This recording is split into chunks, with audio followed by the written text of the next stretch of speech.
త్రినాథ్ అండి. ఈరోజు evening Appikonda beach దగ్గరలో ఒక స్కెలిటల్ అస్థిపంజరం లాంటి కనిపించడం జరిగింది. దాని మీద విఆర్ఓ గారి రిపోర్ట్ తీసుకున్నాం. ఆ రిపోర్ట్ తీసుకుని ఎఫ్ఐఆర్ రిజిస్టర్ చేస్తాం. 174 డెత్ కాజ్ నాటున్నాం. దీని మీద పూర్తి స్థాయిలో దర్యాప్తు చేసి కేజీ ఇచ్చి పంపించి ఆ తర్వాత ఫీమర్ బోన్ని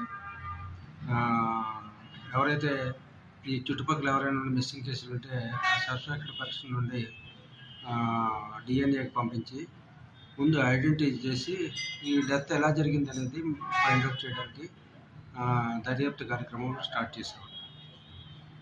ఇంకా దర్యాప్తు చేసి ఐడెంటిటీ ఎస్టాబ్లిష్ చేసి 3-4 డేస్లో మళ్ళీ దీనికి సంబంధించి